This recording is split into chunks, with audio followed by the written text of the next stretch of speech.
Imagine walking into a really dense, ancient forest. It's just a short drive from a major European tech hub. The sun is shining, the birds are singing, and you are just out for a weekend stroll, to clear your head. Sounds like a perfect afternoon. Right. But then almost out of nowhere, the atmosphere just totally shifts. The air grows heavy. Your compass needle begins to spin wildly, like completely untethered from magnetic north. Which is an incredibly unsettling feeling. Totally. And then you reach into your pocket, only to find your fully charged phone battery has drained to zero in a matter of seconds. And as you start, heart pounding, you look around and realize the trees surrounding you are not normal. Not even close to normal. No. They are bent into these impossible, nightmare-inducing spirals. They look like giant, deformed wooden meat hooks reaching down from the canopy. Welcome to the Bermuda Triangle of Transylvania. It's quite the introduction. Well, welcome to today's deep dive. Before we take another step into these dark woods, do me a huge favor. Hit that like button, subscribe to the channel, and drop a comment below right now if you have ever experienced something you simply could not logically explain. Yeah, we really want to hear those stories. Did you see something in the sky? Or maybe feel a sudden presence in an empty room? Exactly. Engaging with the channel helps us bring you more of these incredible mysteries. So today, our mission is to explore the Hoia Baciu forest in Romania. We have this massive stack of sources on the table covering centuries of oral folklore, highly classified Cold War history, and, modern scientific investigations. And our goal today is to uncover exactly why this tiny, unassuming patch of woods is widely considered the world's most haunted forest. Right. And what's fascinating here? Well, what's fascinating here is how this single location acts as a perfect crossroads. It takes centuries of rural oral folklore, blends it with Cold War-era political suppression, and then pits modern environmental psychology against genuine, scientifically measurable anomalies. It really hits every single box on the mystery checklist. It does. And it manages to do all of this while leaving open the very real possibility that something truly unexplained, something beyond our current scientific vocabulary, is actually happening out there in the woods. I think to really grasp the bizarre nature of this mystery, we have to start by looking at a map. Because when I first started digging into our sources, I pictured this forest as some incredibly remote wilderness at the edge of the world. Like a completely isolated mountain range or something. Exactly. I picture having to hike for 3 days through the snow just to find the tree line, but that is completely wrong. It is the exact opposite of remote. Hoia Baciu is remarkably small, first of all. We are talking about an area that covers only about 3 square kilometers. Which is what, like 250 hectares? Roughly, yes. Yeah. Topographically, it sits on a low plateau. But the most critical detail, the thing that makes its terrifying reputation so jarring, is its location. It sits a mere 3 kilometers west of the absolute center of Cluj-Napoca. And for anyone who isn't familiar with Romanian geography, Cluj-Napoca is not some sleepy cobblestone village trapped in the 19th century. Oh, far from it. Cluj-Napoca is a massive, thriving metropolitan tech hub. Economically and culturally, it is frequently referred to as the Silicon Valley of Eastern Europe. I had no idea it was that modernized. Yeah, and beyond the booming tech industry, it is a massive university town. We're talking about 11 different universities operating within the city limits. 11? That's huge. Right, with an estimated student population of 80,000 young adults.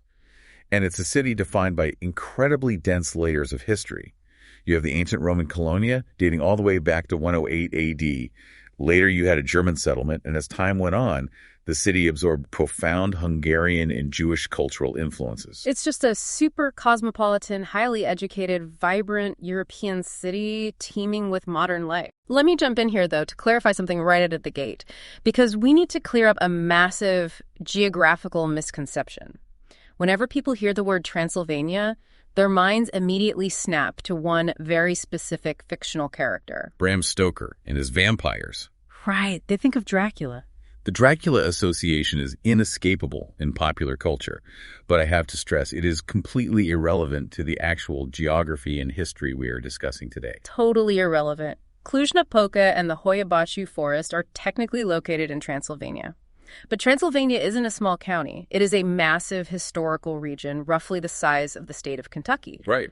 The Hoia Baciu forest has absolutely nothing to do with Bram Stoker's Dracula. It has nothing to do with Bran Castle, which is actually about 170 kilometers away to the south. And frankly, Bran Castle itself is falsely marketed to tourists as a Dracula's dwelling just to sell tickets. Exactly. The real horror of Hoia Baciu is entirely its own entity. Okay, let's unpack this reality for a second. Think of a major metropolitan park in your city. Like Central Park in New York. Yeah, this is like having an interdimensional portal or a genuine supernatural hot zone sitting right next to a Starbucks or directly in the middle of Central Park. It's a surreal contrast. We are talking about a forest where university students literally go for a casual morning jog. People take their dogs for a walk along the perimeter. You can take a standard city bus from a bustling tech hub, hop off, and arrive at the edge of the world's most haunted forest in 20 minutes. Which begs the question, if this place is so accessible, how does a suburban municipal park develop a reputation that terrifies people worldwide? Right. How does that happen? Well, the reputation wasn't born from modern television shows or internet forums. It happened because local legends deeply embedded themselves into the cultural psychology of the region. And this happened centuries before the city buses or the tech hubs ever existed. So the roots go really deep. Very deep. If we want to understand the modern fear of the forest, we have to transition from this modern setting to the terrifying folklore that established its dark reputation. These stories were passed down orally, generation after generation, serving a very specific societal function. So if the modern locals are jogging past it today, what were their ancestors so afraid of? That brings us to the actual namesake of the forest itself, Hoia Baciu. The legend of the shepherd. This is the foundational myth of the woodland. Right. The story goes that a local shepherd named Hoia Baciu walked into these woods with his flock. And actually, Baciu was just his occupational title, meaning we don't even know his real first name. Which just adds to the mystery. It really does. So he walks into the woods, but I want to pause on the logistics of this for a second.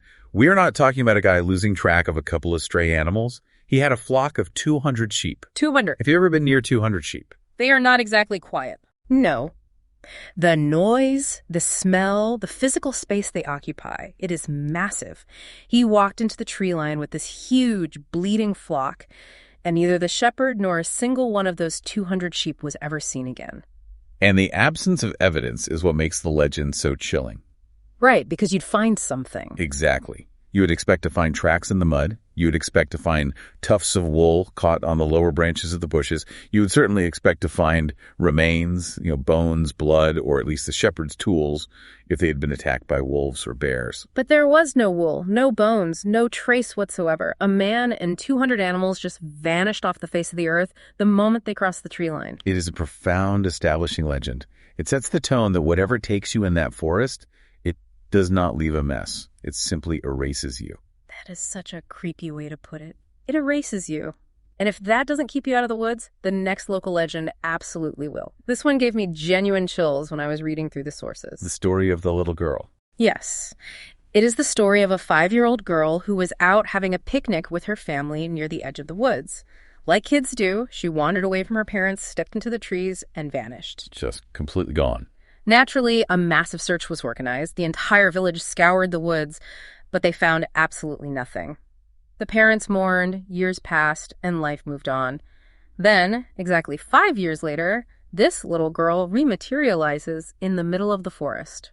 The disappearance is tragic, but the details of her return are what elevate this from a sad missing persons case to a cornerstone of supernatural lore. Totally, because she emerges from the tree line wearing the exact same clothes she had on the day she vanished. And they aren't dirty or ruined. No, they aren't tattered from 5 years of wilderness survival. They are completely pristine. More terrifyingly, she has not aged a single day. She is still physically, biologically, a 5-year-old child. Which is just impossible to comprehend. When her panicked family finally questions her, she has absolutely zero memory of where she had been or what had happened over the last half-decade. To her consciousness, she chased a butterfly into the bushes a few minutes ago, and now she is back. No time had passed at all. If we pull the lens back and look closely at these tales, we can connect them to the much broader tapestry of Romanian folklore. This is a region historically steeped in the belief of the strigoi. Let's define that term for the listener because it gets thrown around a lot in horror circles. The screamers, right? That is the literal translation, yes. Strigoi are essentially undead, shape-shifting entities in Romanian mythology. They're often described as malevolent spirits or bloodsuckers that physically rise from their graves to terrorize their local communities. Just absolute nightmare fuel. Exactly. They drain the vitality of the living and cause disease. They are a deeply rooted, terrifying part of the rural mythology. Now, as someone analyzing this data objectively, I have to point out a crucial fact. Okay, lay it on me. There are no actual police records, no birth certificates, no search party logs, and no verifiable historical documents proving the disappearance of the shepherd with 200 sheep, or the 5-year-old girl. I mean, I kind of figured as much. Right. If you go to the local archives in Cluj-Napoca, you will not find hard evidence of these events. But honestly, the lack of a police report from a century ago doesn't mean the stories don't have a profound cultural purpose, you know? Exactly the opposite.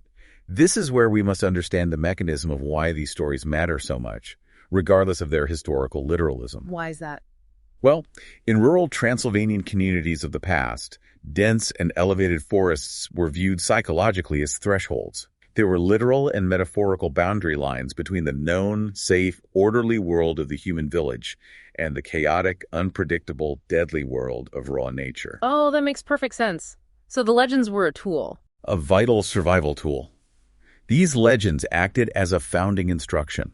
They were a cultural warning system passed down by the elders. The community leaders were essentially telling the villagers, do not go into the elevated woodlands.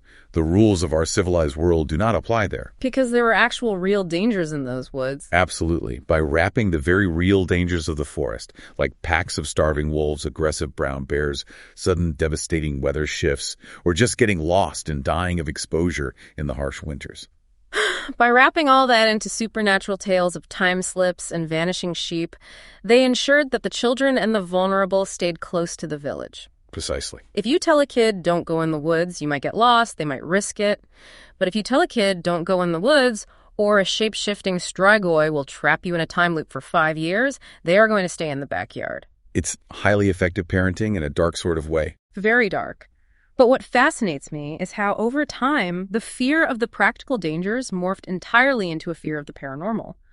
The folklore laid a foundation of dread that kept the locals away for generations. It did. So if the locals were too terrified by their own oral traditions to even enter the tree line, how did the rest of the world find out about this place? That is the turning point of our story. It took someone who didn't believe in the old ghost stories, a modern man of science and military discipline, to stumble into something far more modern and far more dangerous. The 1968 incident. Exactly. Let's talk about the catalyst, August 18th, 1968, because this is the exact moment the rural myth meets the modern era. We have a 45-year-old military technician named Emil Barnea. Right. He is out having a pleasant weekend picnic in the Hoia Baciu forest with his girlfriend Zemfira Matea and a couple of their friends. They aren't looking for ghosts. They're just trying to escape the intense, suffocating August heat of the city by getting some shade under the canopy. It was, by all accounts, a completely ordinary Sunday afternoon. Right up until 1:05 p.m., Emil is gathering some firewood, just minding his own business, when Zemfira suddenly calls out to him. Her voice is frantic. She points up at the sky. And what does she see?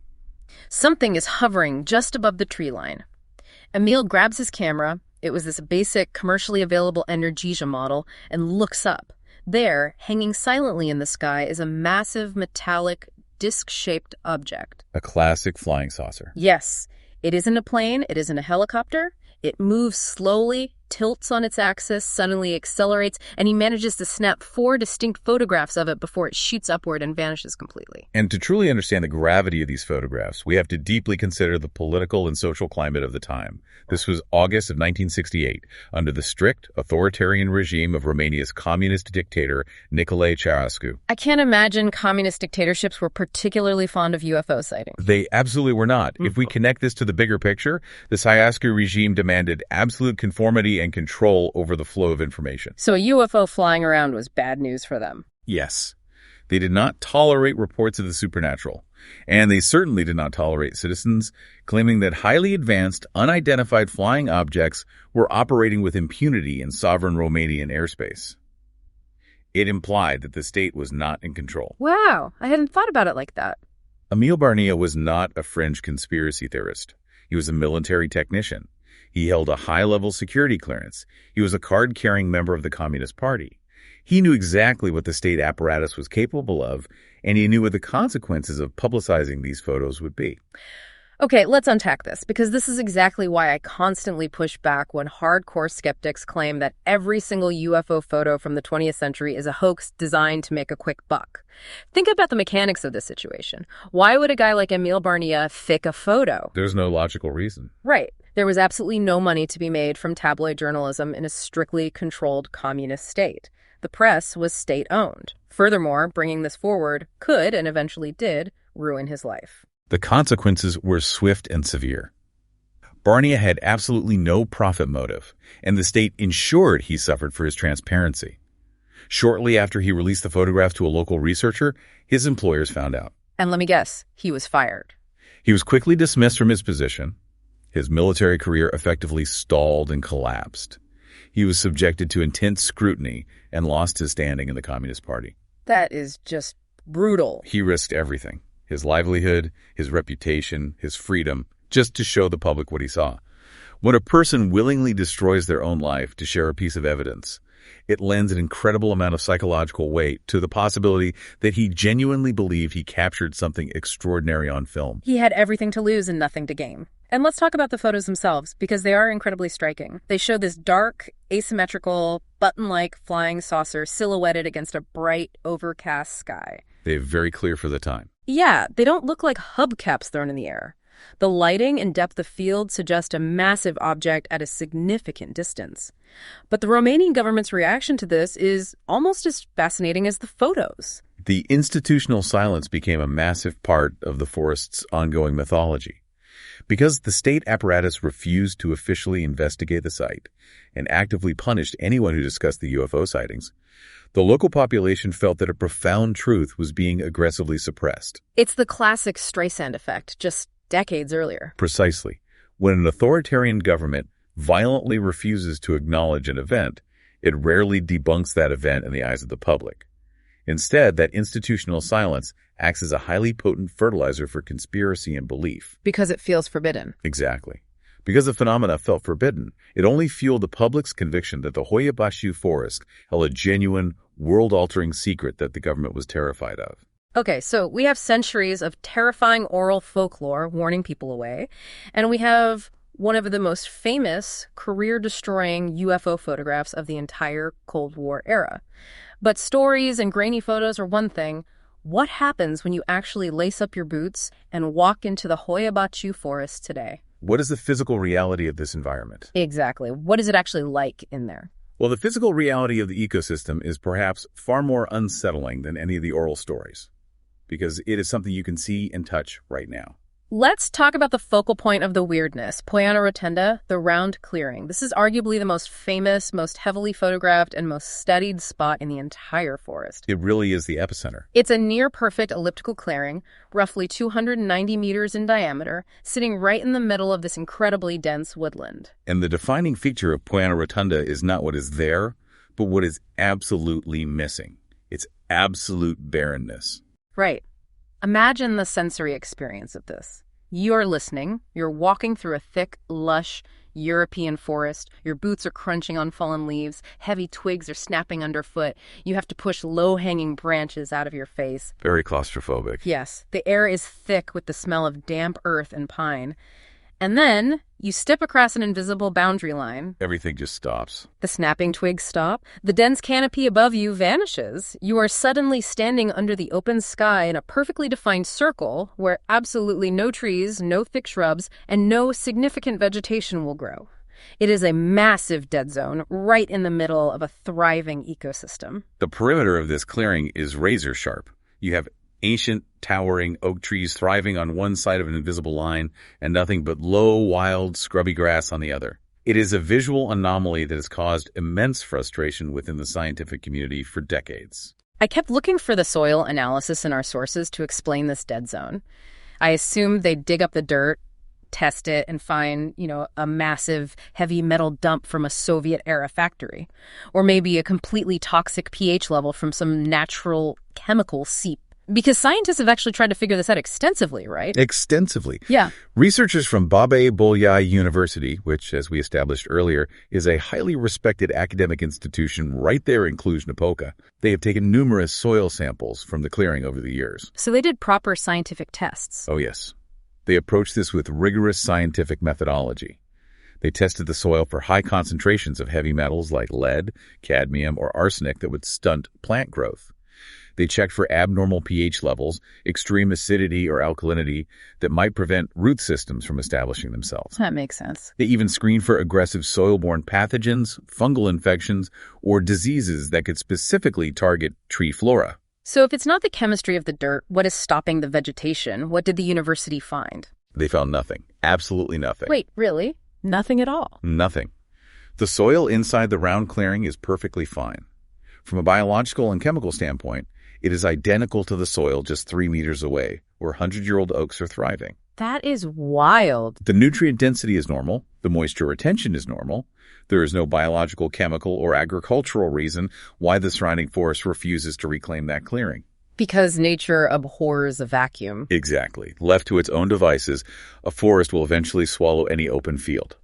But Poiana Rotunda has remained stubbornly barren for as long as historical records exist. That is just unbelievable. A perfectly healthy patch of dirt that nature simply refuses to touch. But the weirdness doesn't stop with the empty clearing. The trees that do manage to grow in the rest of Hoia Baciu are straight out of a nightmare. From a botanical perspective, they are visually striking and highly anomalous. The forest canopy is primarily made up of oak, hornbeam, and beech trees. In a normal forest, these species grow straight up toward the sunlight. They compete for canopy space. But in Hoia Baciu, they don't grow straight. Not at all. They grow in these bizarre, unnatural, tortured shapes. They form tight spirals, sharp zigzags, and 90-degree right angles. It looks incredibly unnatural. Yeah, some of the massive trunks bulge out at the base and droop down toward the dirt, making them look like giant melted candles. Others arch over perfectly to resemble those massive wooden meat hooks hanging from the sky that I mentioned earlier. Botanical and forestry experts have studied this severe warping, and they typically compare it to another famous location to try and find a baseline. The Crooked Forest in western Poland. I've seen pictures of that place. It's beautiful, but weird. It is. In the Crooked Forest, there is a grove of about 400 pine trees that all bend sharply at the base before growing upward. But the key scientific difference there is uniform directionality. In Poland, the trees all bend in the exact same direction. Like they were all pushed by the same force. Right. Science can generally explain that through heavy, uniform snow loads bending the saplings during their formative years. Or perhaps deliberate human shaping by early 20th century farmers looking for naturally curved wood for furniture and shipbuilding. But the Transylvanian anomaly is completely different. Radically different. In Hoia Baciu, the trees bend in completely random directions. One oak tree bends sharply to the north. The hornbeam right next to it spirals to the south. Another beech tree a few yards away zigzags to the east. So it's total chaos. Yes. Forestry science categorizes this specific type of growth failure as gravitropism disruption. Let me break down gravitropism because this is fascinating. Think of a tree's gravitropism like the internal GPS and gyroscope system of a commercial airplane. It relies on subtle gravitational signals, specifically through the distribution of growth hormones called auxins, to know which way gravity is pulling. That is a fantastic way to explain it. Thanks. That allows the roots to grow down toward water and the shoots to grow up toward the sky. If something scrambles that internal GPS, the tree is essentially growing blind. It is spiraling in a panic because it literally doesn't know where the sky is. That is an excellent analogy. It is a systemic failure of the internal hormones that dictate orientation. But while botany can give the failure a name, gravitropism disruption, it cannot explain the randomness of the disruption in this specific forest. Because it should affect all the trees the same way. Exactly. Prevailing wind patterns, soil slippage, or heavy snow loads would affect an entire grove uniformly. Whatever is warping the trees in Transylvania is highly localized, chaotic, and seemingly invisible. So what does this all mean? Are we looking at the scorched, irradiated landing pad of an extraterrestrial spacecraft in the round clearing? Are the twisted trees the physical, biological byproduct of an interdimensional portal tearing through the fabric of space-time and scrambling their gravity? Or is this just a really, really weird geological anomaly that we haven't figured out yet? That is the ultimate question. And it is the exact reason researchers have been flocking to the forest for decades. Once the physical anomalies, the dead clearing and the twisted trees became widely known, the scientific community, alongside the paranormal community, finally started paying serious, prolonged attention. Which brings us to a man named Alexander Sift in the 1960s. He was a biologist, and he spent a huge amount of time, years really, trekking through the woods, taking hundreds and hundreds of photographs inside the forest. Sift's methodology was an early attempt at capturing the unseen. He would take highly disciplined photos of empty clearings, standard tree lines, and open spaces where his eyes saw absolutely nothing unusual. Just empty forest shots. Right. Then he would take the film back to his laboratory and develop it. He claimed to capture luminous glowing shapes, hovering geometric forms, and shadowy humanoid silhouettes that were entirely invisible to the naked eye at the exact moment the photo was taken. Now, I know skeptics have an absolute field day with Sift's work. I was reading the counter-arguments, and they make a lot of sense. They argue that mid-century analog photography was incredibly finicky. It was very prone to errors. Yeah, these shapes were likely just film development errors. Chemical smudges in the darkroom, accidental double exposures, or tiny light leaks in his camera body exposing the edges of the negative. All very plausible scientific explanations. But for believers, Sift's photographs represent a holy grail. They view them as the very first hard, physical evidence that the supernatural entities in Hoia Baciu can be captured by technology, even if they evade human sight. Regardless of whether you firmly believe Sift's photos are genuine paranormal artifacts or simply darkroom mistakes, his work undeniably set the stage for more rigorous instrument-based investigations. And that evolution in methodology leads us directly to Professor Adrian Patry in the 1970s. Now, this is someone with serious, undeniable academic credentials. We aren't talking about an amateur ghost hunter. No, we are not. Professor Patry was a respected chemistry professor at Bolyai University. He wasn't interested in relying on grainy photographs that could be dismissed as light leaks. He wanted to bring hard empirical science into the forest. What kind of equipment did he use? He utilized sophisticated magnetometry, radiation measurements, and continuous atmospheric monitoring. And over decades of rigorous documented study, his team captured genuine, repeatable fluctuations in the electromagnetic field, the EMF of the forest. Wait, let me jump in here. So it's not just people feeling a spooky vibe or taking a blurry photo. Patry's machines were physically reacting. Physically measuring spikes. We are talking about measurable, repeatable spikes in the electromagnetic field that shouldn't be happening in an empty patch of woods. Correct. And what makes Patry's data so compelling is the geography of the anomalies. These electromagnetic spikes were not random. They were highly concentrated, peaking particularly near the perimeter of the round clearing, and in the exact areas where the trees exhibit the most severe gravitropism disruption. Oh, wow. So the anomalies overlap. Yes. The data suggests a correlation between the invisible energy fields and the physical warping of the environment. But the scientific community has a natural theory for this, right? I kept waiting for the paranormal explanation to be shut down by geology. It's not necessarily ghosts or aliens causing the EMF spikes. No, the leading geological hypothesis relies on examining what lies beneath the root system of the forest. The Transylvanian Plateau rests on incredibly complex Miocene-era sedimentary layers. What does that mean in plain English? Well, beneath the topsoil, you have vast, ancient salt deposits and heavy, dense clay. The scientific theory suggests that there are massive subterranean voids, perhaps collapsed karst features, underground limestone caves, or dissolved salt pockets sitting directly beneath the bedrock of the forest. Let me make sure I understand this. A karst feature is essentially what happens when groundwater slowly dissolves soluble bedrock like limestone or salt over millions of years, right? Okay. It leaves behind a fragile, honeycomb-like network of underground caves, sinkholes, and empty voids. But how does a hole in the ground cause compasses to spin on the surface and scramble a tree's internal gravity?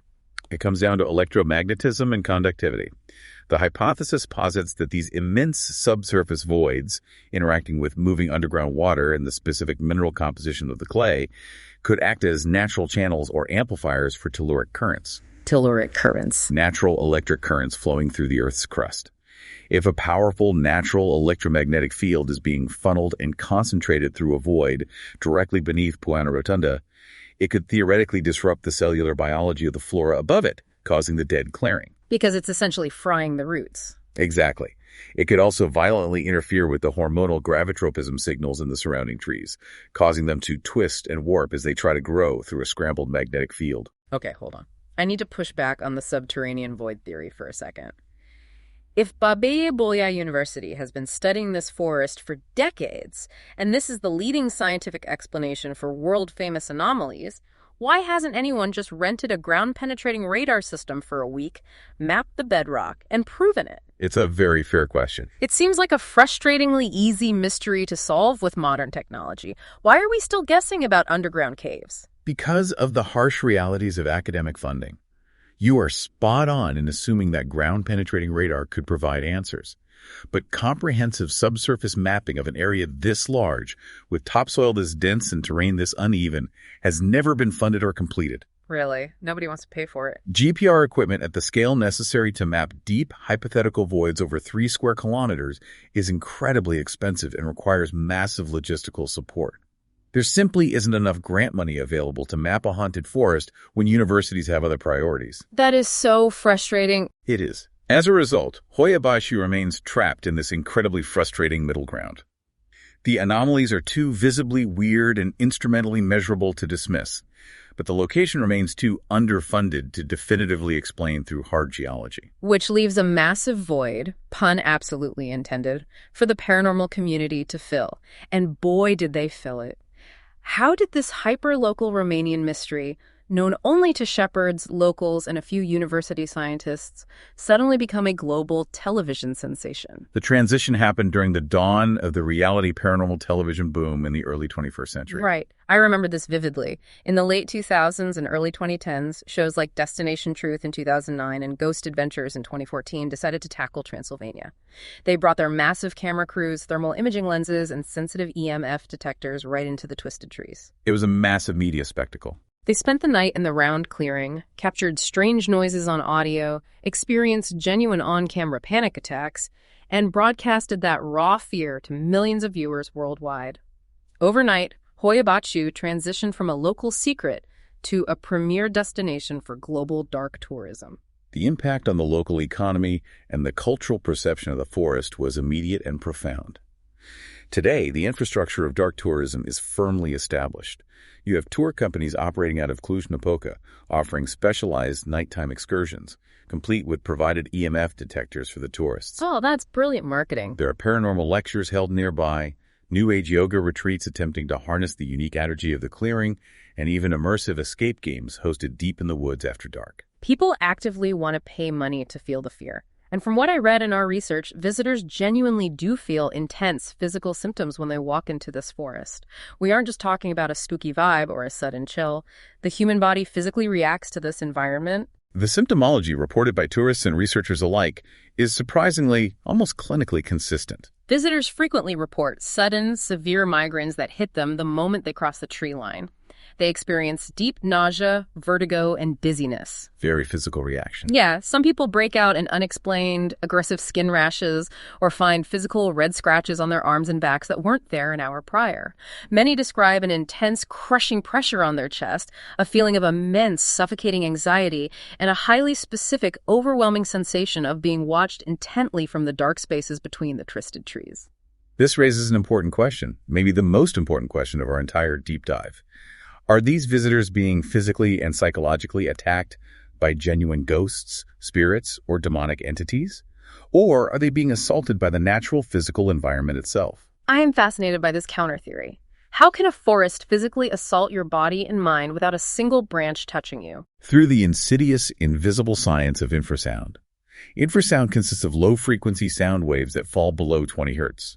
This is critically just below the threshold of human hearing. So you can't hear it. You cannot consciously hear an infrasound wave, but your body, your internal organs, and your nervous system can absolutely feel it. And a forest can create these sound waves naturally. It doesn't need a machine. Entirely naturally. When sustained wind passes over incredibly dense, uneven forest topography, like the unique bowl-like shapes valleys and twisted trunks of the Transylvanian plateau, it acts almost like blowing over the top of a massive glass bottle. Oh, wow. It can generate continuous, low-frequency infrasound standing waves that blanket the entire area.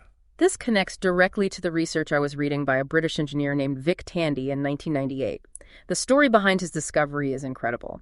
He was working in a medical laboratory that the entire staff genuinely thought was haunted. It's a classic case study. People were terrified to work the night shift. They felt this terrible, suffocating dread. They were hyperventilating, and they kept seeing gray, ghostly shapes darting around in their peripheral vision.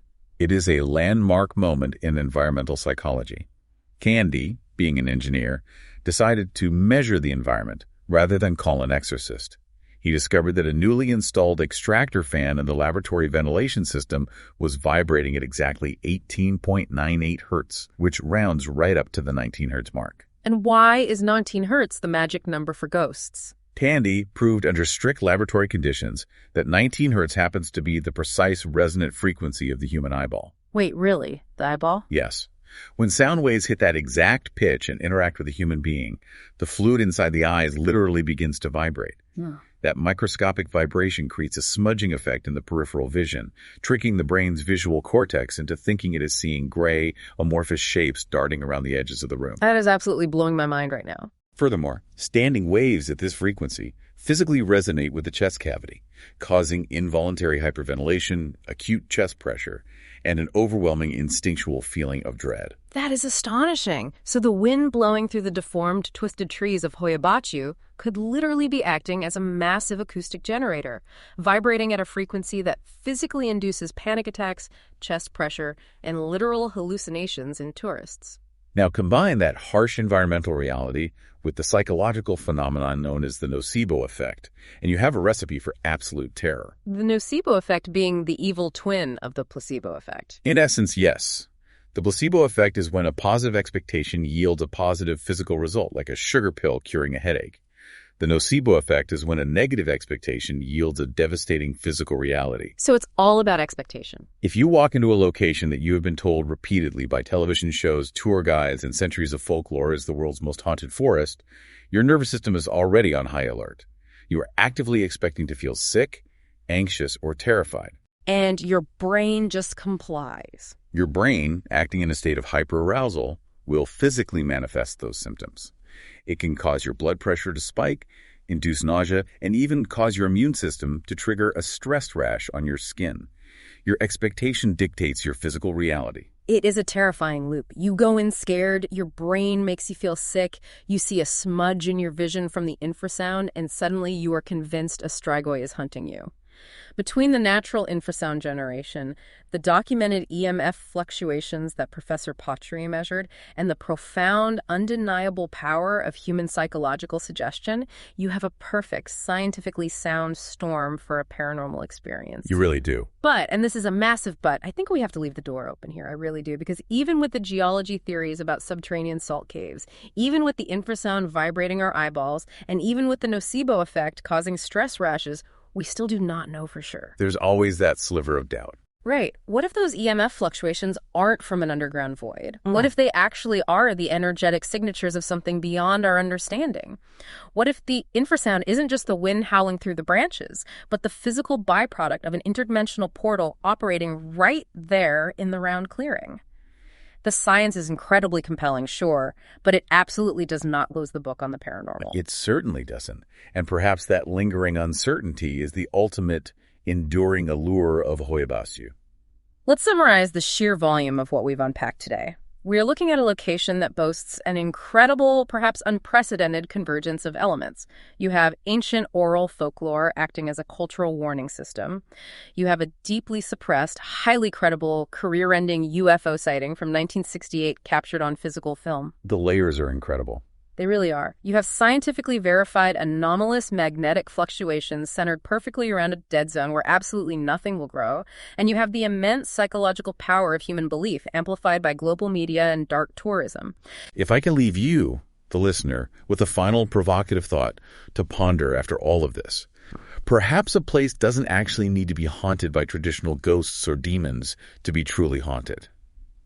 The true terrifying power of the Hoia Baciu forest is its stubborn, century-long refusal to resolve into a clean answer. That's a great point. Is a blank canvas for human fear.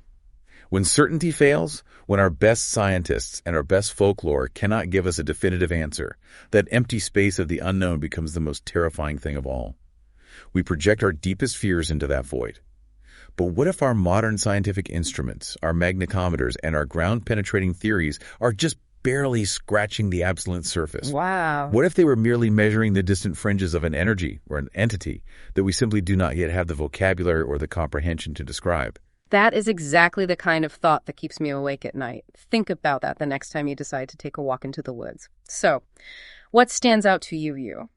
After hearing all the history, the folklore, the rigorous science, and the psychological theories, what do you believe? Is Hoia Baciu just a bizarre geological fluke wrapped in an infrasound acoustic chamber? Or is it a genuine, terrifying portal to the unknown? We really want to know what you think. Engage with us, hit that like button, subscribe to the channel, and leave your absolute best theories in the comments section below. Do you think Emil Barnia really saw an extraterrestrial craft? Do you think the warp trees are pointing towards something buried deep underground? Let us know. Thank you so much for joining us on this deep dive into the Bermuda Triangle of Transylvania. We will see you in the next one, where we tackle yet another unexplained mystery of our world. Stay curious.